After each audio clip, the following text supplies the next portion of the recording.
Je m'appelle Silu Mercé et la semaine dernière, à mon réveil, ma femme Ivory et notre fille Camille avaient disparu. Je me souviens de la façon dont les lumières du matin se balançaient sur le carrelage de la cuisine, comme si le soleil lui-même voulait témoigner du désordre qu'elles avaient laissé derrière elles. La maison était trop silencieuse. Pas un bruit de rire de Camille. Pas d'Ivory fredonnant au rythme de sa playlist matinale.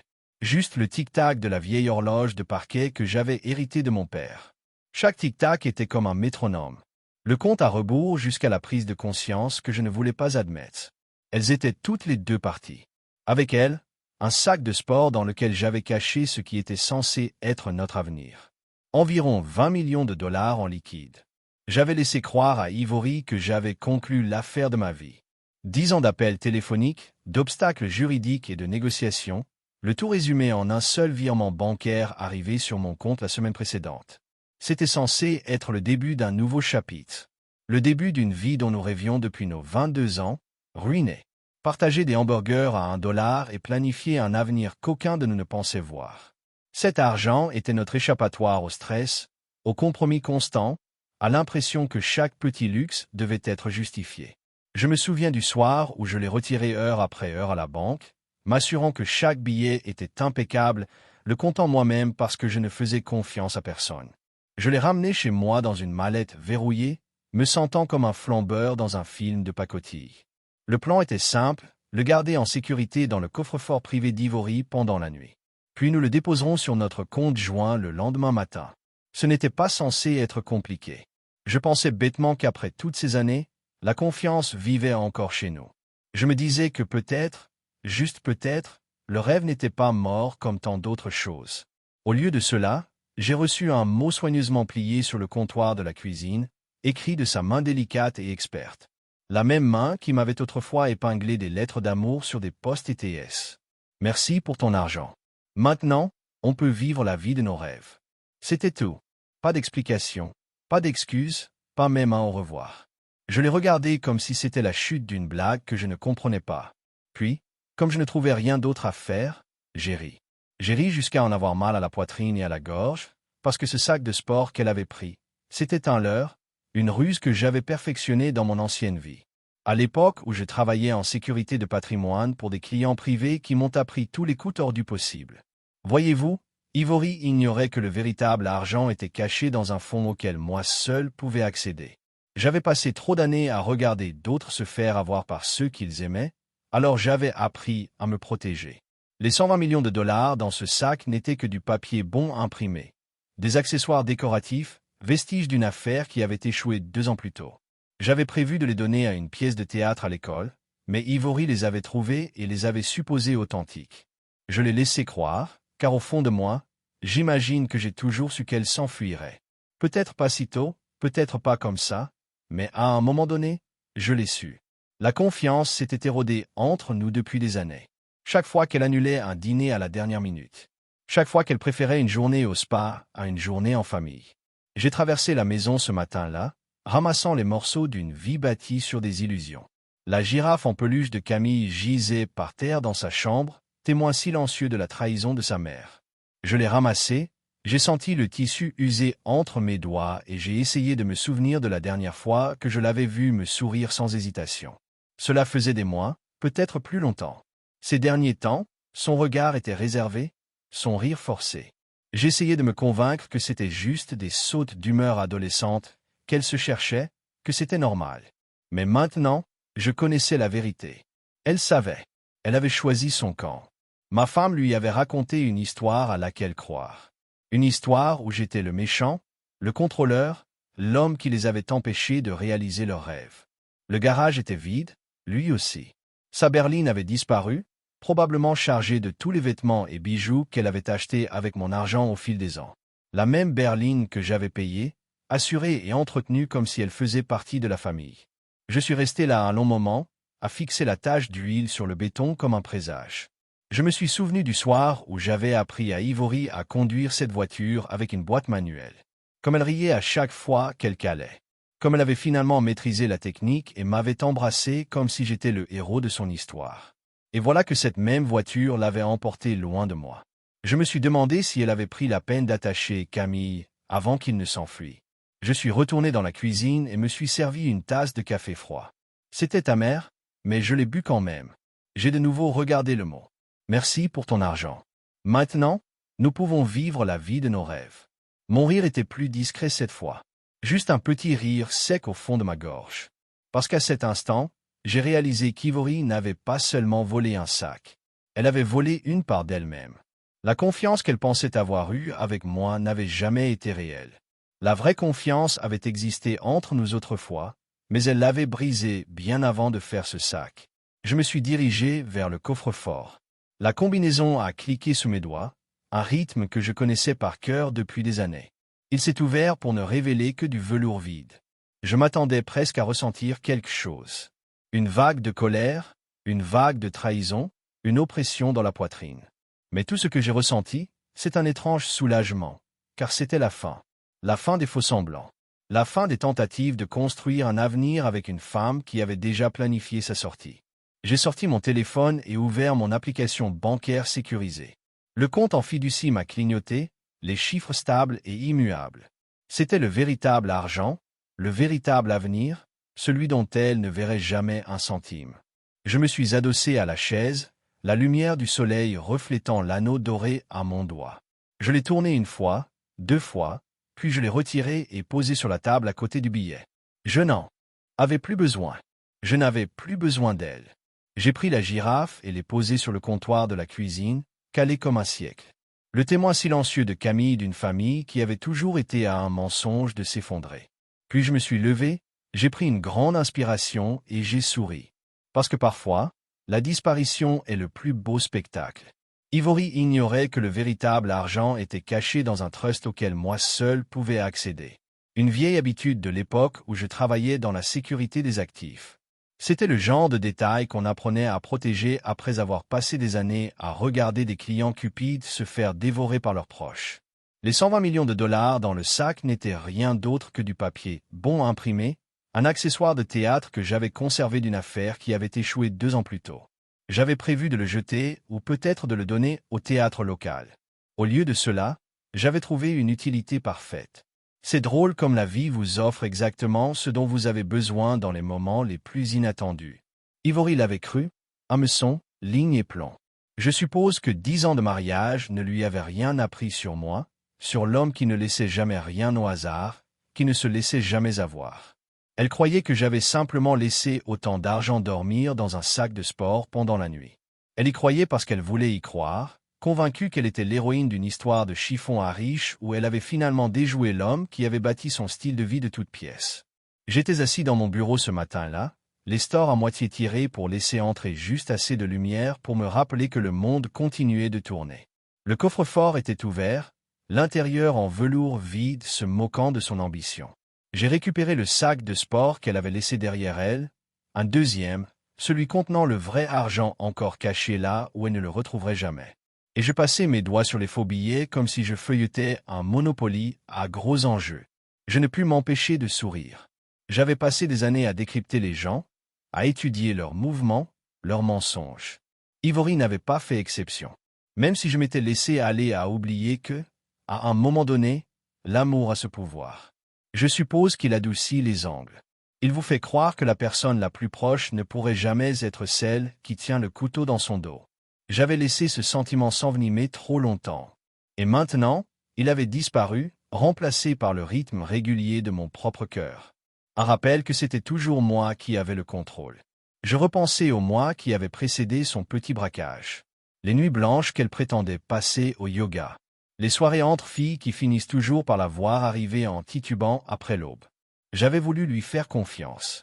J'avais voulu croire que nous étions toujours dans la même équipe, que nous construisions encore quelque chose ensemble. Mais il y avait eu trop de murmures, trop de sourires secrets qu'elle avait échangés avec des inconnus lors de fêtes. J'avais trouvé trop de reçus à la laverie qui ne collaient pas. Chaque mensonge qu'elle avait raconté n'était qu'une miette de pain, et j'avais suivi la piste à ma manière, vérifiant les relevés bancaires, traquant les nouveaux comptes qui avaient poussé comme des mauvaises herbes dans les fissures de notre mariage. Elle se croyait intelligente. Elle se croyait subtile, mais la subtilité était ma spécialité. J'avais fait carrière en protégeant les imbéciles d'eux-mêmes. Et s'il y avait une chose que je savais, c'était qu'Ivory avait toujours été la plus idiote de toutes. Camille, C'était une autre histoire. Ma fille, ma fierté. Du moins, c'est ce que je m'étais laissé croire. Elle aussi était devenue secrète. Se cachant derrière son téléphone, toujours prompte à l'éteindre dès que j'entrais dans la pièce. J'avais mis ça sur le compte des sautes d'humeur adolescente. Mais au fond, je savais qu'il y avait plus. J'avais toujours su lire dans les pensées des gens, y compris dans mon propre sang. Sa façon de prendre le parti de sa mère à chaque dispute. Sa façon de lever les yeux au ciel quand j'essayais de lui parler de la fac ou de ses projets d'avenir.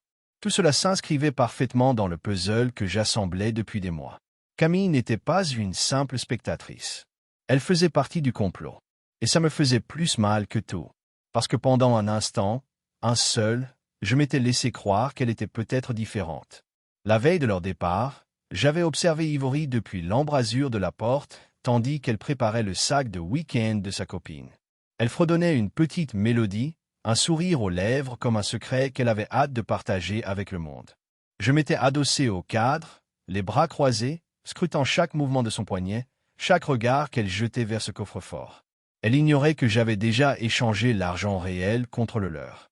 Elle ignorait que j'avais signalé le compte bancaire sur lequel elle avait transféré de l'argent, ni que chaque virement avait été documenté et soigneusement caché pour le plaisir futur de mon avocat. J'avais passé trop d'années à la laisser croire qu'elle était la plus intelligente, celle qui s'en sortirait.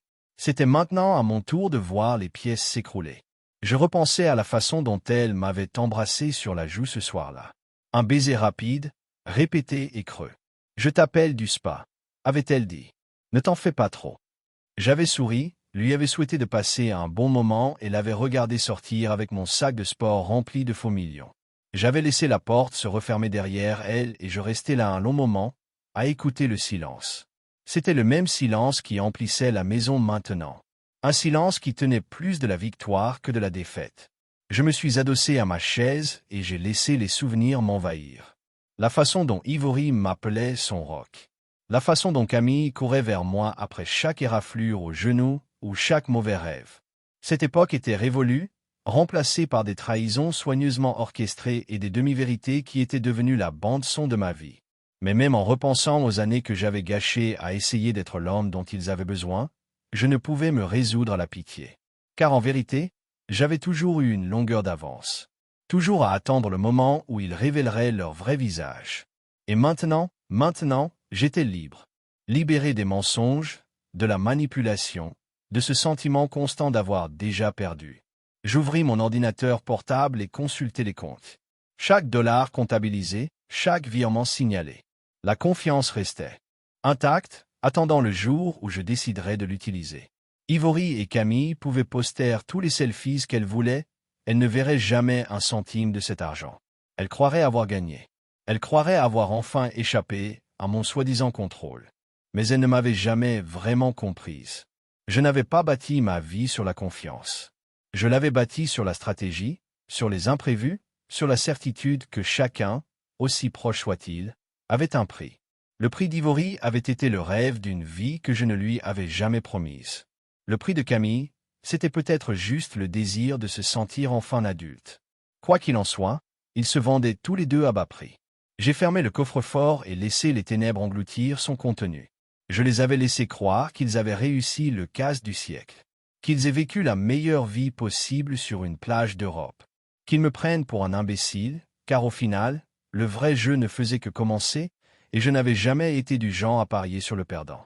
Le premier appel est venu d'André, un ami logisticien que je connaissais depuis mes débuts, gérant des relocalisations d'actifs de grande valeur. Il avait le don de rendre les appels décontractés, même lorsqu'ils pesaient lourd. Silu, a-t-il dit d'une voix traînante ce matin-là, sa voix imprégnée de ce charme méridional facile. J'ai pensé que ça pourrait vous intéresser. Le nom de votre femme est apparu sur le manifeste d'un jet privé. Mon sang s'est glacé, même si je m'y attendais, car le diable est dans les détails. Réservation de dernière minute. Payé en espèces. Destination, Espagne. Au cas où ça vous intéresserait encore. Je me suis adossé à ma chaise et j'ai respiré sans m'en rendre compte. Bon travail, André, ai-je dit d'une voix ferme. Tiens-moi au courant de tout autre mouvement. Tu connais la chanson, dit-il en riant doucement. Toujours, mon frère. Certains jeux sont immuables.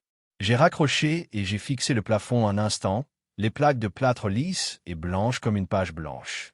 L'Espagne. Bien sûr, elle choisirait un endroit ensoleillé, un endroit qu'elle croirait être un nouveau départ. Mais pas de nouveau départ quand on a déjà coupé les ponts. Je ne me suis pas précipité. Ce n'était pas nécessaire.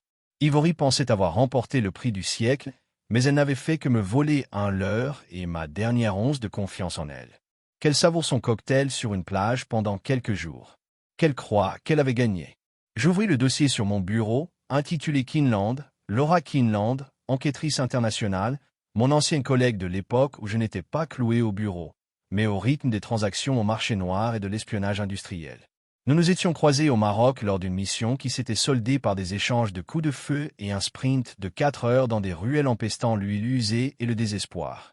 Elle m'avait sauvé la mise une fois, et je lui avais sauvé la sienne 2 fois. Cela signifiait qu'elle me devait une faveur que je gardais pour un jour comme celui-ci. Je composai son numéro et attendis, laissant chaque sonnerie prolonger l'instant. Lara décrocha à la 3e sonnerie, la voix aussi tranchante que jamais. « Merck, tu es en vie. » « De justesse, dis-je avec un demi-sourire. Elle ne voyait rien. « Je t'ai trouvé un travail. »« C'est personnel, soupira-t-elle. Je pensais que tu prendrais ta retraite du monde de la vengeance. » C'est vrai. Mais parfois, la vie nous invite à revenir. Un silence crépita entre nous, lourd d'une histoire commune. Puis elle rit doucement. « Alors, tu veux les détruire à petit feu, ou on va tout brûler ?» Je me suis reculé et j'ai laissé le temps s'installer. « Non, ai-je répondu, me surprenant moi-même. Faire en sorte que la vérité frappe plus fort que le vol. Ça ressemble à ton style. » Je pouvais presque l'entendre sourire au téléphone. « Envoie-moi ce que tu as. » J'ai attrapé la petite clé USB cryptée que j'avais cachée sous le double fond du tiroir de mon bureau. Un appareil dont la plupart des gens ignoraient l'existence. 6 mois de données de surveillance, d'appels téléphoniques, de relevés bancaires, de journaux de voyage, de captures d'écran, d'enregistrements vocaux, tout ce qu'Ivory et Camille avaient fait pour mettre leur petit plan à exécution. Chaque fois qu'ils m'ont menti en face, chaque fois qu'ils m'ont trahi, j'ai tout documenté. Chaque détail, jusqu'au dernier virement. J'avais appris depuis longtemps que la vengeance n'était pas une question de rage. C'était une question de patience. J'avais été patient. J'avais attendu. Il était temps de laisser la vérité parler d'elle-même. J'ai glissé la clé dans une enveloppe matelassée, je l'ai adressée au point de dépôt sécurisé de Lara à Barcelone et je l'ai déposée dans la boîte aux lettres au bout de l'allée. Le soleil se couchait sur les collines, peignant le ciel. Des traînées orange et or. J'ai regardé l'enveloppe disparaître dans ce lotissement et j'ai ressenti un étrange sentiment de calme m'envahir. C'était mon choix, mon coup. Je ne les poursuivais pas. Pas vraiment. Je les exposais au monde, à eux-mêmes, les uns aux autres. Parfois, la pire punition n'était pas de perdre tout ce qu'on avait volé. C'était de savoir que tout le monde savait exactement qui on était. C'était le jeu auquel je voulais jouer. De retour à la maison, j'ai ouvert mon ordinateur portable et rédigé un message à Lara. Le trajet est en route. Pas de précipitation, mais minutieux. Je veux que chaque pierre soit retournée, chaque mensonge documenté. A-t-elle répondu presque instantanément. Considérez cela comme l'aube. Passez une bonne soirée. J'ai souri et j'ai fermé l'ordinateur portable. Passez une bonne soirée. C'était le genre de phrase qu'Ivory utilisait.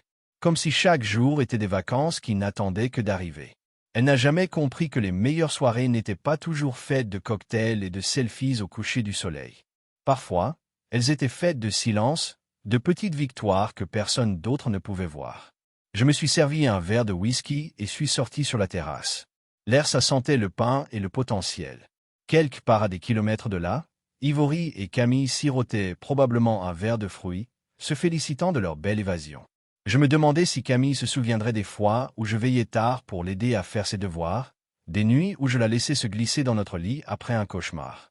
Se souviendrait-elle que j'étais toujours là, même quand sa mère ne l'était pas, ou se souviendrait-elle simplement de l'histoire qu'Ivory avait inventée? Comment j'étais l'obstacle sur leur chemin vers le bonheur? J'ai pris une longue gorgée et j'ai laissé la brûlure me rappeler que la douleur et le plaisir avaient parfois le même visage. Mon téléphone a vibré. Un message de Lara. Je viens d'atterrir à Barcelone. Je commencerai les fouilles demain. Autre chose que tu veux que je sache? Ai-je répondu. Ouais, sans pitié. J'ai hésité, le pouce sur le bouton d'envoi. Puis j'ai ajouté, mais sans jubilation non plus. Juste la vérité. Parce qu'au fond, il ne s'agissait pas de jubiler. Il ne s'agissait pas de prouver que j'étais plus intelligent, même si je l'avais fait. Il y en avait déjà beaucoup. Il s'agissait de quelque chose de plus simple, de plus clair. Il s'agissait des faits. La dure et froide vérité qu'ils essayaient d'enfouir sous une pile de faux billets et de soleil volé. J'ai posé le téléphone et fermé les yeux. La terrasse craquait sous moi. Alors que je m'adossais au fauteuil, le bois m'était familier, solide. J'ai repensé à la nuit où Ivory m'avait annoncé qu'elle était enceinte de Camille. Comme elle avait pleuré de joie. Comme nous dansions dans le salon comme des idiots, convaincus de construire quelque chose que personne ne pourrait nous prendre. J'ai repensé au nombre de fois où j'avais cru à ces histoires, au nombre de fois où je l'avais laissé me convaincre d'ignorer l'évidence. Les mensonges s'étaient accumulés comme des briques dans un mur que je faisais semblant de ne pas voir. Maintenant, ce mur s'était effondré, et il ne me restait que la vérité, et je pouvais vivre avec. J'ai pris une autre gorgée de whisky et j'ai senti les derniers rayons du soleil disparaître derrière les collines. Les premières étoiles ont commencé à scintiller dans le ciel. Chacune d'elles était un témoin discret et silencieux de nos choix. Je ne me faisais aucune illusion sur qui Ivory était devenu, ou plutôt Camille était peut-être devenue. Mais je savais aussi qui j'étais. J'étais l'homme qui leur avait appris à jouer le jeu. Et maintenant, j'étais celui qui leur apprendrait ce qui arrive quand on le joue mal. J'ai levé mon verre vers les étoiles et j'ai laissé la nuit me porter. Parce qu'au final, la vérité n'était pas qu'une arme. C'était la seule chose qui pouvait me libérer. Pendant ce temps, Ivory vivait son fantasme, du moins en apparence. Je surveillais ses moindres faits et gestes grâce au réseau de sécurité privée que j'animais depuis le jour où j'avais vu les fissures dans son sourire. Marbella, un choix évident. Soleil, yacht, club de plage où les névaux trinquaient et comparaient leur bronzage. Les photos ont commencé à affluer sur ses réseaux sociaux. Des selfies de plage avec des serviettes soigneusement disposées et des cocktails griffés, dévoilant toujours juste assez l'océan derrière elle pour paraître luxueuse. Toujours avec le tag hashtag béni ou hashtag manifestant l'abondance comme un évangile. Elle a posté des vidéos de robes de soie suspendues au balcon, leur monogramme d'un blanc éclatant sur un fond bleu méditerranéen. Camille, ma propre fille, elle avait tagué sa mère dans des articles sur les yachts et les vins importés. Chaque message, cette même douceur créatrice de bonheur que j'avais appris à déchiffrer comme un argumentaire de vente. Ils pensaient avoir gagné, qu'ils échapperaient enfin à mon soi-disant contrôle et pourraient passer le reste de leur vie à siroter des boissons sur une terrasse ensoleillée. Mais je les avais à l'œil, je me suis rendu compte que deux paires d'yeux. En fait, Lara avait mis en place une équipe discrète à l'hôtel, composée d'anciens collègues du milieu des détectives privés. Des gens capables de se fondre dans n'importe quel bar, spa, buffet de petit déjeuner. Ils n'étaient pas du genre à poser des questions ni à se présenter avec des lunettes de soleil miroir. Ils avaient été formés à la patience et à l'observation, comme moi. Ils m'envoyaient des rapports quotidiens, des photos de la terrasse de la piscine où le rire d'Ivory se laissait porter par la brise marine, des extraits audio des fous rires de Camille. Je les ai tous observés avec le même détachement froid que j'avais l'habitude de déployer sur des contrats de sécurité à plusieurs millions de dollars. Ils pensaient vivre un rêve. Je comptais les secondes avant qu'ils ne se brisent. Le sac de sport de faux billets qu'ils avaient emporté. Ce n'était pas n'importe quelle heure. Chaque billet était marqué d'une étiquette UV invisible. Les étiquettes n'apparaissaient que sous des lumières spéciales. Des lumières installées dans presque tous les bars et casinos d'hôtels haut de gamme. Une petite astuce que j'avais apprise en construisant des systèmes de surveillance pour certains des milliardaires les plus paranoïaques d'Europe. Les étiquettes UV étaient inoffensives, mais pour quiconque savait ce qu'il cherchait, elles étaient aussi accablantes qu'une signature sur une confession. C'était comme laisser une traînée de miettes de pain dans une forêt de loups, un chemin qui mènerait tout enquêteur curieux droit à la vérité. Qu'il croit avoir fait une percée. Qu'il croit enfin avoir vaincu l'homme qui avait fait carrière en se montrant plus malin que des gens comme eux. Le 5e jour, le personnel de l'hôtel a commencé à se méfier. Le directeur, maniaque du détail, avait remarqué l'argent lorsqu'Ivory avait essayé de payer sa note de spa en espèces, ce que la plupart des touristes ne prenaient jamais la peine de faire. L'équipe de l'Arara m'avait envoyé une copie des images de vidéosurveillance. Images. Ivory était là, tout en confiance et souriante, tendant les billets impeccables comme si elle sortait tout droit d'un coffre-fort. Le sourire poli de la caissière se figea lorsqu'elle parcourut les billets et leva les yeux avec un sourire pincé, expert, qui en disait long. En quelques minutes, L'équipe de sécurité de l'hôtel avait signalé la transaction et j'ai reçu un message de Lara. Monsieur, il était écrit qu'ils avaient essayé d'utiliser les billets. La police a contacté Interpol. Aucune inculpation pour l'instant, mais ils sont nerveux. J'ai lu le message 3 fois, un sourire illuminant mon visage comme un lever de soleil. Qu'il transpire. Ce n'était que le début.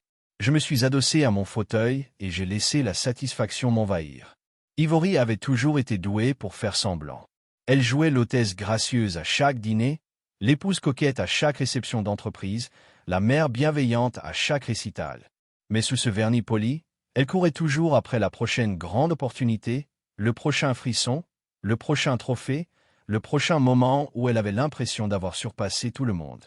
Elle m'avait épousé parce qu'elle pensait que je serais son ticket d'entrée pour une vie qu'elle pourrait vanter à ses amis. Mais elle avait sous-estimé ce que j'avais toujours fait de mieux, le long terme.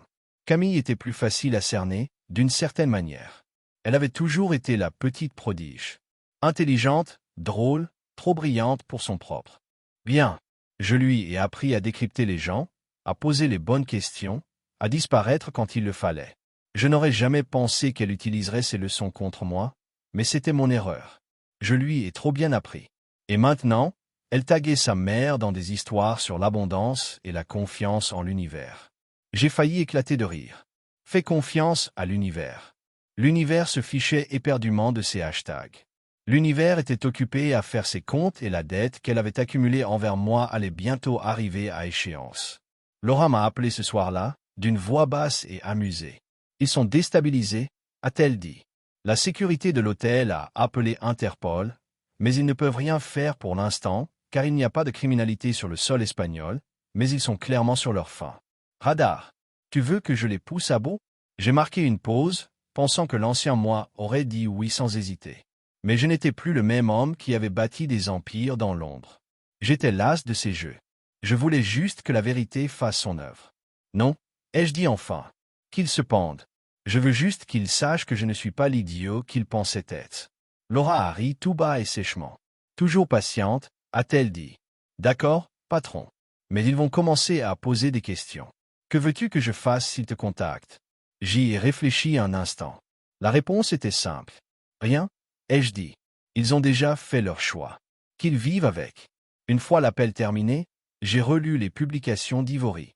Chaque légende me semblait une claque. Vivre ma meilleure vie. L'avenir est enfin libre. Libre de quoi exactement? Libre de l'homme qui a payé chaque journée au spa, chaque école privée, chaque foutu coucher de soleil. Elle avait posté avec un hashtag béni. Elle avait pris la générosité pour de la faiblesse, la confiance pour de la bêtise. Et Camille, ma chair et mon sang, avait cru au même mensonge. Je me demandais si elle penserait un jour aux fois où j'avais assisté à d'interminables récitals de danse. Aux fois où je l'avais portée jusqu'à son lit, après qu'elle soit restée éveillée trop tard à regarder des films avec moi. Probablement pas. Les enfants ont la mémoire courte en matière de loyauté. J'ai fermé l'application et posé le téléphone. La maison était silencieuse. Trop silencieuse. Je me suis servi un verre et j'ai laissé la glace se déposer dans le verre comme les pièces d'un puzzle que j'avais assemblé trop longtemps. J'ai repensé aux années passées à construire cette vie. Chaque accord, chaque sacrifice, chaque nuit passée sur un vol de nuit à courir après l'argent pour qu'ils puissent tout avoir. Et maintenant, ils avaient tout jeté par les fenêtres pour la promesse d'une vie plus facile, une vie sans moi. J'aurais pu les poursuivre. J'aurais pu envoyer des avocats, des détectives privés, des menaces, mais ce n'était pas mon style. J'avais bâti ma vie sur la patience, la stratégie, le laisser-aller. La vérité faisait le plus gros du travail. Alors, assis là, buvant à la main, je regardais la glace fondre et les ombres s'allonger sur les murs. Je pensais au genre d'homme que je voulais être, celui qui n'avait pas besoin de crier pour se faire entendre. Celui qui laissait ses actes parler plus fort que sa colère. Et à cet instant, j'ai compris qu'il ne s'agissait pas seulement de vengeance. Il s'agissait de récupérer ce qu'ils avaient essayé de me voler. La dignité, la paix, un avenir qui ne dépendait pas d'eux. J'ai pris une longue gorgée, laissé la brûlure s'installer dans ma poitrine et j'ai souri. Parce qu'ils pensaient peut-être avoir gagné. Mais je savais que ce n'était pas le cas. La partie était loin d'être gagnée. On pourrait penser que la trahison d'une épouse suffirait à mettre un homme à genoux, mais la trahison de sa propre fille, ça frappe différemment. C'est comme si quelqu'un vous touchait et rompait le dernier fil auquel vous ignoriez, même vous accrocher. Camille avait toujours été mon rayon de soleil, la seule personne avec qui je croyais avoir construit quelque chose de vrai, même si tout le reste s'effondrait. Je me souvenais des nuits où je veillais avec elle malgré la fièvre, de la façon dont elle me tenait la main en traversant la rue, de ce regard qu'elle me lançait après chaque récital de danse, comme si j'étais son héros. Ce souvenir rendait la trahison plus douloureuse que tous les mensonges d'Ivory. Mais ce n'était pas seulement la trahison. C'était la façon dont elle m'avait regardé droit dans les yeux un mois plus tôt, m'annonçant qu'elle postulait pour des écoles supérieures aux États-Unis et avait besoin de mon aide pour régler son relevé de notes. J'avais fait tout mon possible pour parler aux responsables des admissions, j'avais même payé ses frais de dossier. J'avais vérifié ses dissertations pour déceler les fautes de grammaire. Je l'avais conduite à l'aéroport pour des entretiens, persuadée, espérant qu'elle ne souhaitait qu'une vie meilleure, un nouveau départ. Ma poitrine se serrait en repensant à la facilité avec laquelle elle m'avait menti, à son sourire à chaque appel et à chaque dîner. Maintenant, je connaissais la vérité. Pendant qu'elle me posait des questions sur les écoles, elle aidait Ivory à transférer mon argent vers des comptes offshore. Elle avait été ma complice sans hésiter. La fille que j'avais élevée pour être vive et courageuse retournait maintenant cette lame contre moi. Elle n'avait même pas eu la décence de m'appeler quand la vérité éclatait. Non, elle m'a envoyé un message. Tu l'avais bien cherché. Tu étais toujours trop obsédé par le contrôle. C'était ça, comme si mon amour, mon sacrifice, ma patience infinie ne signifiaient rien. Comme si toutes ces années d'histoire nocturne, de fêtes d'anniversaire et d'appels d'urgence du bureau du proviseur n'étaient qu'un tremplin vers son véritable plan. C'est drôle, d'une certaine manière, comme les gens autour desquels on construit sa vie peuvent remuer le couteau si facilement. Elle avait toujours été si prompte à me traiter de contrôlante quand j'essayais de la protéger. J'imagine que la frontière entre protection et contrôle était trop floue pour qu'elle puisse voir la différence. Ou peut-être qu'elle ressemblait trop à sa mère. J'ai fixé ce message un long moment avant de répondre. Chaque mot qui me venait à l'esprit me semblait une respiration perdue, comme un discours que je prononcerais devant une salle vide. Au lieu de cela, j'ai décidé de laisser les faits parler pour moi. Je lui ai envoyé une photo que j'avais prise au bureau des finances la veille. Le solde de son prêt étudiant était annulé. Son passeport signalé et annulé par le service des fraudes de l'ambassade. Le bail qu'elle pensait avoir trouvé toute seule. Un bail sur une propriété que je possédais sous une société écran. Je lui avais donné l'illusion de l'indépendance parce qu'elle en avait besoin pour grandir. Mais maintenant, cette illusion avait disparu et la vérité était tout ce qui restait. Si tu veux jouer à ce jeu, je pensais qu'il valait mieux être plus malin que l'homme qui t'a appris à mentir. Et elle ne l'était pas. Elle avait appris des meilleurs, mais elle avait sous-estimé la leçon. Chacun de ses gestes, je l'avais déjà anticipé. Chaque pas qu'elle pensait être le sien, j'avais tracé le chemin. Je lui ai envoyé la photo sans légende, sans explication, juste les faits qu'elle essayait de dissimuler. Parce qu'au final, c'est ce qui m'a fait le plus mal. Elle n'avait même pas essayé de me surpasser. Elle avait juste supposé que j'allais me laisser faire. Elle avait oublié qui j'étais. J'ai regardé les 3 points sur le écran alors qu'elle tapait sa réponse, puis a disparu. Pas de message. Pas d'excuse. Je me penchai en arrière sur ma chaise, ma poitrine serrée, mais mon esprit calme. Laissez-la s'asseoir dans ce silence. Laissez-la comprendre à quoi ressemble vraiment la fidélité lorsque le jeu se retourne. J'avais toujours pensé qu'être père signifiait la protéger du monde. Maintenant, j'ai réalisé que cela signifiait également protéger le monde d'elle. J'ai fermé le fil du message, la lueur de l'écran s'estompe, et laisse l'obscurité s'installer. J'avais fini d'espérer qu'elle m'appellerait à nouveau papa. Elle avait fait son choix, et moi aussi. Pendant qu'ils étaient occupés à poser pour des selfies et à vivre leurs fantasmes, je signalais des documents de clôture sur la vraie maison, notre vraie propriété de rêve, celle qui avait voulu se manifester avec mon argent, mais n'avait aucune idée de la façon de sécuriser. Une villa intelligente de 13 000 FT sur la côte du Portugal, avec une marina privée, une piscine à débordement et une sécurité de haute technologie pour faire ressembler Fort Knox à un motel en bordure de route. C'était le mien maintenant, entièrement payé, introuvable, et exactement la forteresse que je nécessaire pour construire ma nouvelle vie. J'avais passé des années à planifier cette décision, chaque étape documentée, chaque signature à forger dans les incendies de ma propre ambition. Elle m'appellerait contrôlé, mais je l'appelais être préparé. C'est drôle comment les gens confondent la sécurité avec la suffocation lorsqu'ils sont trop à courte vue pour voir les nuages de tempête se rassembler. Scott a été le premier à arriver. Mon ami plus âgé et mon conseiller juridique privé. Il avait été là depuis le début quand je n'étais qu'un consultant en sécurité déchiqueté avec plus de tripes que de sens. Nous avions rencontré des boissons et des ennemis mutuels. Nous nous sommes tous deux attirés par l'idée d'être l'homme dans l'ombre au lieu de celui sur scène. Maintenant, il a parcouru les portes en chaîne massive de ma nouvelle maison, son sourire partageant son visage comme s'il venait de trouver le pot d'or au bout de l'arc-en-ciel. « Alors c'est ton retour ?» demanda-t-il, laissant tomber son sac à l'entrée et admirant les sols en marbre dans la vue sans fin de l'océan. J'ai ri et secoué la tête. « Non, dis-je, lui versant un verre dans le bar personnalisé que j'avais eu installé. C'est ma vie, enfin sans censure. Nous avons grillé sur le whisky ambre foncé, le genre de boisson qui a un goût d'honnêteté et brûle comme la vérité. Scott a pris une longue gorgée, ses yeux scannant le salon de l'Open Concept, les hauts plafonds, l'art soigneusement organisé. Merde, Silas, vous aviez toujours 3 pas en avant. Elle ne l'a même pas vu venir, n'est-ce pas? Je me suis penché contre le comptoir et j'ai regardé le soleil se coucher à l'horizon, les vagues s'écraser contre le rivage rocheux.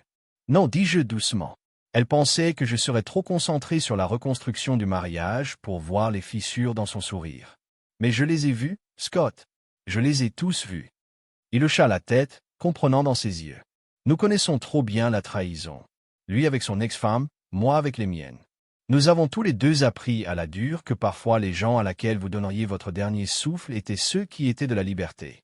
Je me suis conçu. Silence. Enfin, elle ne le sait pas encore. Il haussa un sourcil. Vous avez toujours aimé jouer au long match. J'ai souri et j'ai regardé les vagues. C'est le seul match qui compte, ai-je dit. Tout le reste n'est que du bruit. J'ai pensé au message que j'avais reçu d'Ivory ce matin-là, comme une dernière ligne de vie désespérée jetée dans une mer de panique. La police pose des questions. Vous avez-vous mis en place? Les mots m'ont fait rire à haute voix, le son vif et inattendu. Je m'attendais à la colère, peut-être la rage, mais tout ce que je ressentais était une satisfaction froide qui venait de savoir que je l'ai finalement forcé à regarder dans le miroir. Je lui avais finalement fait voir que le monde sur lequel elle a essayé de s'appuyer sur des mensonges et des rêves volés s'écrasait autour d'elle. J'ai sorti mon téléphone, la lueur de l'écran se reflétant dans le verre des vins que Scott avait versé.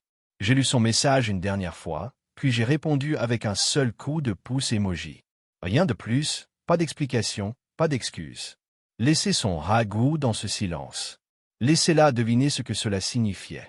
Laissez-la, je me demande si j'étais moi derrière chaque mauvaise pause qui se passait. Parce que la vérité était, je n'avais pas besoin de dire un mot. J'avais déjà gagné. J'ai éteint mon téléphone, je l'ai mis sur la table et je me suis penché en arrière sur ma chaise. L'océan était une présence constante ici, son rythme stable et ininterrompu. Un rappel que la vie continue, même lorsque les personnes que vous pensiez que vous la partageriez avec le choix de vous trahir. Scott m'a regardé, ses yeux un mélange d'admiration et de prudence. Alors, quoi maintenant? Il a demandé. J'ai haussé les épaules, sentant l'air frais de la nuit s'installer autour de moi comme une couverture. Maintenant je vis, dis-je simplement. Pour moi, pour l'homme que j'ai toujours été, celui qui n'a pas besoin de regarder par-dessus son épaule à chaque fois qu'il ouvre sa porte d'entrée. Il hocha la tête, levant à nouveau son verre. À vivre, dit-il, sa voix ferme. J'étinçai mon verre contre le sien, le son vif et satisfaisant dans la nuit. Pour vivre, j'ai fait écho, le goût de la liberté sur ma langue. Je n'avais pas besoin de chasser l'ivoire. Moi n'avais pas besoin de m'expliquer à Camille. Ils avaient fait leur choix, et maintenant ils devraient vivre avec eux. Cette nuit-là, je me suis assis sur le bord de mon lit, l'océan s'étendant au-delà de la fenêtre comme une promesse que j'avais finalement tenue pour moi. J'ai pensé à toutes les fois que j'avais compromis, toutes les façons dont je me penchais en arrière pour m'assurer que tout le monde était heureux. J'ai pensé aux mensonges, aux demi-vérités, aux excuses vides. Et puis j'ai pensé à l'avenir, celui que je construisais brique by brique, dollar by dollar, sur une base d'honnêteté que j'avais forgée dans le feu. Je me souris, me sentant plus léger que je ne l'avais fait depuis des années. C'était ma vie maintenant, la mienne, et personne n'allait jamais me le reprendre. Laura m'a envoyé les images le lendemain comme une horloge. Elle n'a jamais manqué un battement, ne laisse jamais glisser une opportunité. J'ai ouvert le fichier qu'elle avait téléchargé sur mon serveur sécurisé, et il était là. Le voyage de rêve d'Ivory démêle un humiliant deuxième à la fois. Agents Interpol dans leur combinaison pointue et des yeux froids, entrant dans la suite de l'hôtel avec toute la menace tranquille de professionnels qui avaient tout vu auparavant. Le visage d'Ivory, pâle et dessiné, alors qu'il passait à travers ses sacs à main de créateur et ses cordes de soie monogramme personnalisées. Le sac du fel était allongé sur le lit, à moitié dézippé comme une blessure, révélant ses fausses factures qui ne m'avaient rien coûté mais avaient tout enlevé d'elle.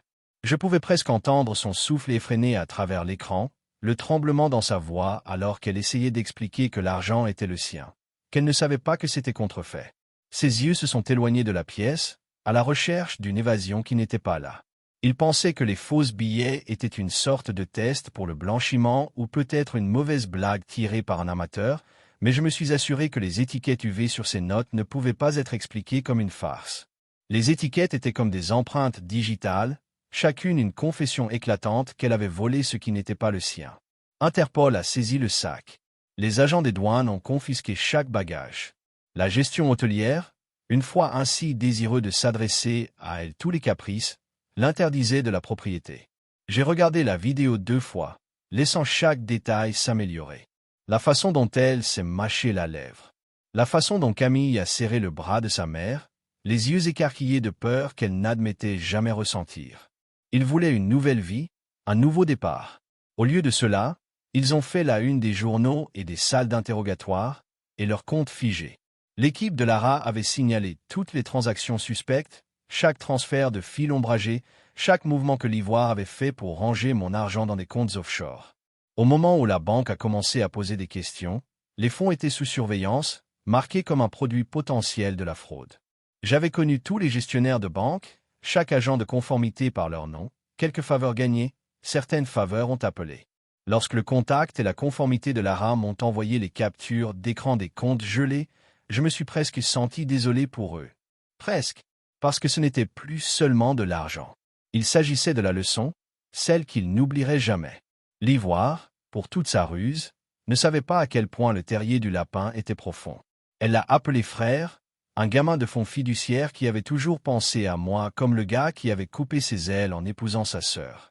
Je l'avais rencontré une fois lors d'un rassemblement de famille, tout sourire et fanfaron, me promettant qu'il prendrait soin d'elle si jamais je manquais. Il n'avait jamais levé de doigt pour l'aider pendant toutes ces années. Mais maintenant, il était sa bouée de sauvetage. J'ai regardé son visage sur la vidéo alors qu'elle le suppliait de l'aide. Les lignes autour de ses yeux serrés de désespoir. Il la regarda comme un homme regarde un étranger demandant du changement dans la rue. Poli, détaché, pas une seule goutte de loyauté dans sa voix. « Je ne peux pas vous aider, » a-t-il dit. « Je vous ai dit que cela vous rattraperait. » Et il a raccroché. J'ai presque ri. L'ironie était trop parfaite. Puis il y avait Camille. Elle a essayé de tordre le couteau une dernière fois. A envoyé un message à l'un de mes plus grands clients, un homme qui m'a fait confiance avec la richesse de sa famille, un homme qui m'avait regardé construire son empire à partir de zéro et lui a dit que j'étais abusif et manipulateur. Elle pensait que si elle pouvait empoisonner le puits, elle pouvait me couper au nas. Mais elle ne savait pas que cet homme m'avait appelé une fois à 3 heures du matin, terrifié par son fils avait été kidnappé, et j'avais transporté à mi-chemin du monde pour le ramener à la maison. La confiance comme ça n'est pas rompue par les mensonges d'un adolescent. Il m'a envoyé les captures d'écran de son message et a demandé « Voulez-vous que je réponde ?» J'ai regardé son message, sentant que la vieille chaleur monte dans ma poitrine. Celui qui me donnait envie de brûler tous les ponts qu'ils ont essayé de construire. Mais j'ai pris une respiration. Non, laissez-la brûler le dernier pont elle-même. Laissez-la posséder ce moment. Laissez-la apprendre que parfois, lorsque vous balancez une épée, c'est vous qui saignez. Faites-vous compte dans un monde plein d'eux. Harris arnaqué par la fortune vide de son propre mari. Le titre était aussi brutal que précis. Ils ont brouillé le visage d'Ivory sur la photo qui l'accompagne, mais quiconque la connaissait pouvait reconnaître la forme de sa mâchoire. L'inclinaison de son menton, la façon dont ses lunettes de soleil de créateur étaient assises perchées comme un bouclier. J'ai lu l'article 2 fois, mes lèvres se recroquevillent dans un demi-sourire. Ce n'était même pas le contenu qui m'a fait. C'était la connaissance que le monde a finalement vu la vérité qu'elle a essayé si forte à cacher. Chaque détail était là, soigneusement organisées dans le type de chronologie que seul un enquêteur comme Lara pouvait reconstituer. Chaque mensonge, chaque transfert de fil, chaque fois qu'elle me souriait à travers la table du dîner et m'a appelé mon amour tout en planifiant sa sortie. Le contrat de modélisation d'Ivory a été le premier à partir. Je l'avais vu venir. Le contrat avait une clause de morale plus serrée qu'un nœud coulant. L'agence ne s'est même pas soucieuse d'un appel téléphonique. Ils ont envoyé un email froid et efficace, résistant à l'accord avec effet immédiatement. Lara me l'a transmis avec une petite note. Karma n'appelle pas à l'avance. J'ai prescrit. L'acceptation de Camille à Nida, son école de rêve, s'est effondrée ensuite. Il s'avère que la Fancy Art Academy ne ressemblait pas trop aux candidats dont les noms étaient désormais liés aux enquêtes de fraude internationale. Son admission a été révoquée avant que l'encre sur sa lettre d'acceptation ne s'était même séchée. Je l'ai imaginé en regardant l'email, l'incrédulité sur son visage alors que la réalité a frappé. Elle avait joué le jeu, mais elle n'avait jamais appris les règles. Je leur ai tapé un message final tous les deux, mon pouce stable à l'écran.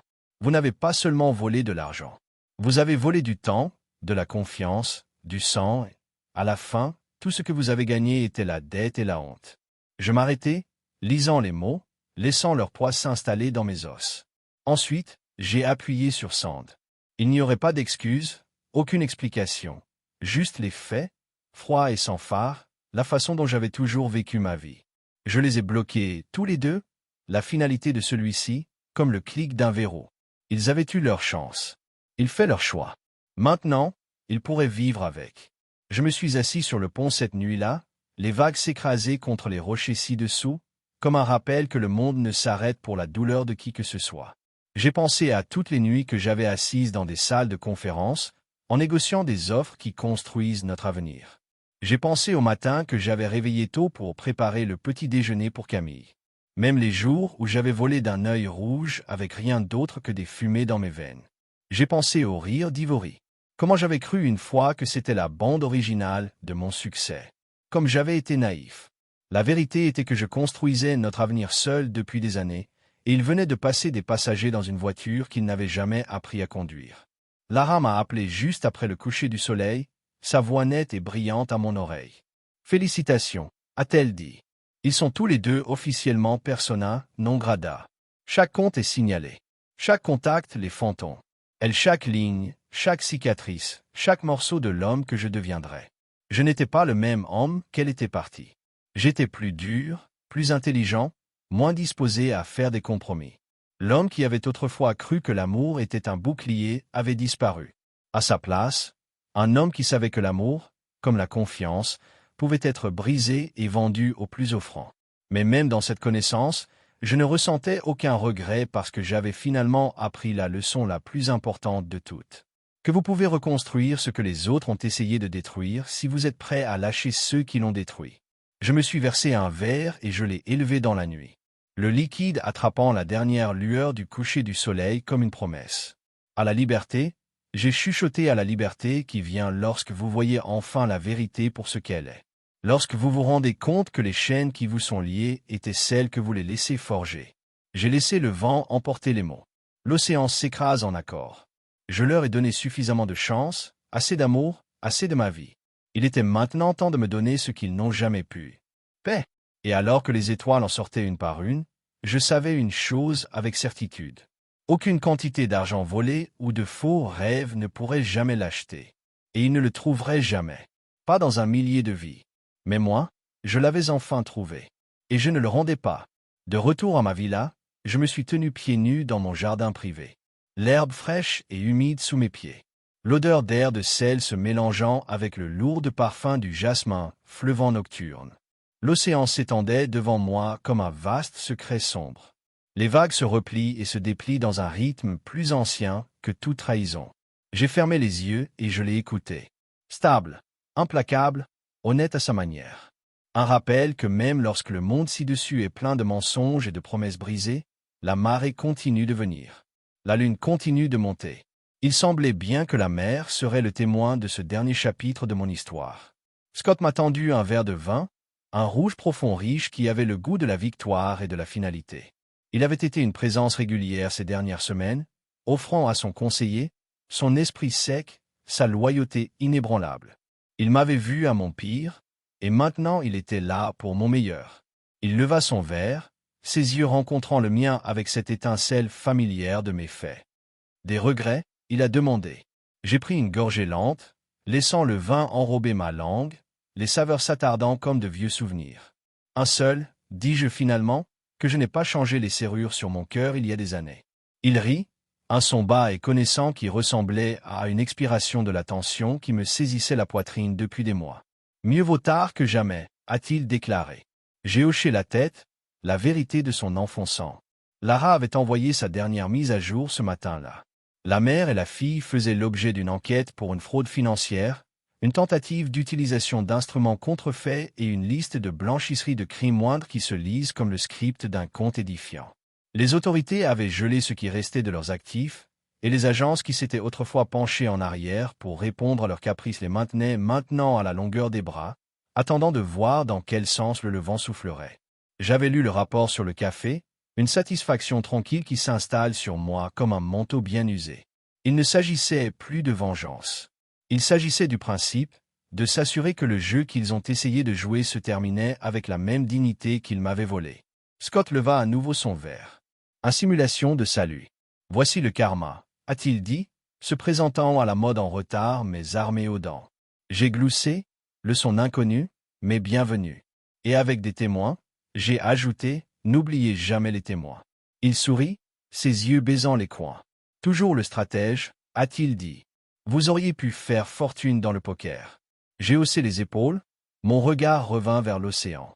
Le poker est trop facile, ai-je dit. Tout le monde bluffe. J'aime un jeu où les enjeux sont réels. Il secoua la tête. Que le connaissance du sourire toujours en place. Eh bien, mon ami, vous avez certainement bien joué vos cartes cette fois. Je laisse ces paroles s'installer, la vérité en résonnant profondément en moi. Pour la première fois au cours des années, je me sentais comme si je pouvais respirer sans me demander quand la prochaine trahison viendrait. Je n'attendais pas que l'autre chaussure tombe. Je ne retenais pas mon souffle pour des excuses qui n'arriveraient jamais. J'étais ici dans le présent selon mes propres termes. Et cela ressemblait à la plus grande victoire de tous. L'air nocturne était frais contre ma peau alors que je me penchais en arrière sur ma chaise, les étoiles au-dessus de la tête brillante et sans craindre. J'ai pensé à Camille, à ma fille, à mon sang, à la petite fille qui avait une fois rampé sur mes genoux avec ses cheveux encore humides du bain, qui m'avait regardé avec de grands yeux et m'ont dit que j'étais son héros. Je me demandais si elle comprenait jamais ce qu'elle avait fait, si elle avait déjà regardé ces jours-ci, et voir la fourche sur la route où elle avait choisi des mensonges sur la loyauté. J'en ai douté, mais c'était son fardeau à supporter maintenant, pas le mien. Je lui avais donné tout ce que je pouvais, et elle l'avait utilisé pour construire un mur entre nous. Laissez-la vivre avec ce choix. Scott a tapé son verre contre le mien, rappelant mon attention au moment. Alors, quelle est la prochaine étape pour Syl Mercé? Demanda-t-il, son ton éclairé, mais ses yeux sérieux. J'ai pris une longue inspiration, sentant le poids du passé glisser de mes épaules comme un manteau jeté. Maintenant, dis-je, je construis une vie qui vaut la peine d'être vécue, celle qui est à moi seul. Il hocha la tête, son expression s'adoucissant. Plus de regard par-dessus votre épaule. J'ai secoué la tête. Plus d'attente de la prochaine trahison, ai-je dit. Plus de partage de ma maison avec des fantômes. Nous nous sommes assis là dans un silence confortable. Les vagues ne sont que la bande sonore. J'ai ressenti les derniers fils de la vie que j'avais laissés derrière moi et la rupture. Chacun me libérant des liens qui m'avaient lié à des gens qui n'avaient jamais mérité ma confiance. Je n'étais pas le même homme que j'avais été quand Ivory et Camille sont sortis de cette porte. J'étais plus fort, plus sage et enfin, en paix. J'ai soulevé mon verre une dernière fois, les étoiles se reflétant dans le rouge profond du vin. À la liberté, dis-je, ma voix stable. Scott leva son verre en réponse. À la liberté, il résonna. Nous avons bu à l'unisson, le goût de la victoire et de la paix se mêlant à nos langues. Alors que la nuit s'étendait devant nous, je savais une chose avec certitude. Je ne laisserai plus jamais personne tenir les clés de mon bonheur. Cette vie-là, cette vie, cette paix, c'était la mienne. Et personne ne me prendrait jamais. Pas d'Ivoire, pas de Camille, pas du fantôme du passé. Ils avaient eu leur chance. Ils avaient fait leur choix. Maintenant, c'était à mon tour de vivre et de vivre sans regret. Pas de gros titres, pas de message de vengeance, pas de confrontation, juste de la paix. Une nouvelle vie. C'est ce que j'ai construit ici. Brique by brique dans un endroit où le monde se sentait grand ouvert et l'horizon s'étendait comme une promesse. Après tout, après la trahison, les mensonges, le réseau de la tromperie tissé par les deux personnes que j'aimais le plus, la paix n'était pas seulement un luxe. C'était ma rédemption. J'avais passé trop d'années à me définir par l'argent, les offres, les responsabilités qui est venues avec le fournisseur, le protecteur. Je leur ai donné tout, une maison, une sécurité, chaque avantage de l'argent pourrait acheter. Et à la fin, ils avaient pris la seule chose que je n'avais jamais réalisée était la mienne pour protéger ma dignité. Mais maintenant, debout sur le balcon de ma villa surplombant l'océan, j'avais l'impression de l'avoir enfin récupéré. J'ai acheté un Steinway, un piano qui brillait comme un secret dans le coin du salon. Mes doigts avaient envie de jouer depuis le jour de son arrivée. La musique avait été un luxe que j'avais abandonné pendant les années où j'étais trop occupé à travailler tard dans les soirs pour payer leurs rêves. Maintenant, je laisse les clés chanter pour moi, leurs notes remplissant la villa comme une bouffée d'air frais. J'ai joué pour personne d'autre que moi-même. Certaines nuits, je me perdrais dans ces accords, laissant la musique me ramener à une époque où je pensais que l'amour était suffisant. Mais alors que les notes s'installaient dans le calme, j'ai réalisé que l'amour ne suffisait pas s'il n'était pas retourné. Vous ne pouvez pas construire une vie avec quelqu'un qui ne vous voit que comme un moyen d'une fin. La peinture est venue ensuite. Je n'avais pas tenu de pinceau depuis l'université, avant l'ivoire, avant les salles de conférences et la montée incessante au sommet. J'ai commencé petit, juste des croquis au début. Ensuite, les lignes se sont transformées en couleurs. Les couleurs se sont transformées en formes. Et avant de le savoir, mes mains étaient stables et mon esprit était calme. Là, on n'a pas posé des questions. Ça ne mentit pas. Cela m'a permis de verser chaque mot brut et tacite dans la toile, laissant la vérité saigner dans des teintes de rouge et de bleu et de noir. J'ai accroché les peintures dans mon étude, chacune témoignant des leçons que j'avais apprises, la douleur que j'avais survie. Ils m'ont rappelé que je pouvais encore créer quelque chose d'honnête dans un monde qui avait essayé de me convaincre du contraire. J'ai commencé à encadrer de jeunes entrepreneurs, des enfants qui avaient grandi comme moi, scrappy, ambitieux, sous-estimés. Je leur ai appris tout ce que je savais. Comment lire les gens, comment renforcer la confiance qui n'a pas pu être achetée ou vendue, comment construire une forteresse autour de leurs rêves sans le laisser se transformer en prison. J'ai vu des morceaux de moi dans leurs yeux écarquillés, leurs questions impatientes. Je les ai avertis que la trahison vient toujours de l'endroit où vous vous attendez le moins, que l'amour peut être une arme entre les mains de la mauvaise personne. Mais je leur ai aussi appris que chaque revers est une leçon, chaque perte une chance de reconstruire plus fort qu'auparavant. C'était bien de redonner, de prendre toute la douleur et de le transformer en quelque chose qui pourrait empêcher quelqu'un d'autre de faire mes erreurs.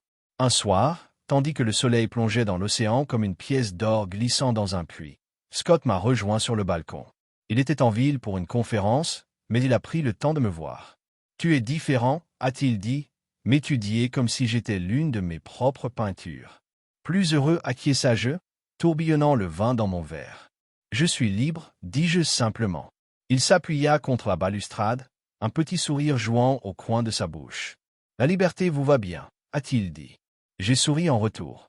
La brise de l'océan fraîche contre ma peau. « Merci », répondis-je. « Ça fait du bien. » C'est là que j'ai eu la lettre. Scott l'avait ramassée dans la boîte aux lettres sur son chemin.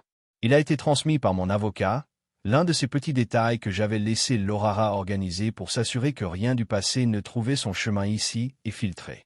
L'enveloppe était soignée, de couleur crème, chère. J'ai immédiatement reconnu l'écriture manuscrite. Camille. Ma poitrine se resserre en le retournant dans mes mains, des souvenirs scintillants comme des fantômes. Son premier jour d'école. La façon dont elle avait couru une fois vers moi quand elle a gratté le genou. Le bruit de son rire dans la vieille maison avant qu'il ne devienne juste un autre endroit plein de secrets. Scott m'a regardé, ses yeux prudents. « Vous avez besoin de l'ouvrir » a-t-il dit. J'ai hoché la tête, le papier ne fait pas soudain de lourde. La clarté a pris la lettre et je me suis rendu à la cheminée dans mon étude. Et je ne le partage pas à nouveau. Fier sourire qui m'a toujours rappelé pourquoi il avait été celui en qui je faisais confiance avec ma vérité. « Je pense que vous avez finalement trouvé la seule monnaie qui compte » a-t-il dit. J'ai hoché la tête, me sentant plus léger que je ne l'avais fait depuis des années. « Ouais » j'ai dit. « Liberté. Et personne ne peut me voler ça. » Alors que le feu brûlait bas, je suis sorti sur le balcon, les étoiles faisant un clin d'œil au-dessus des promesses. J'ai senti la nuit enveloppante autour de moi. La mer est un rythme constant qui m'a rappelé que certaines choses ne peuvent pas être achetées ou cassées. J'ai levé mon verre à l'horizon, un toast silencieux à l'homme que je deviendrais, l'homme qui avait survécu au pire et qui sortait plus fort. Et à ce moment-là, je savais que je ne serais plus jamais à leur trahir. Ma vie était la mienne. Ma liberté était la plus vraie riche que j'ai jamais connue. Et c'était finalement suffisant.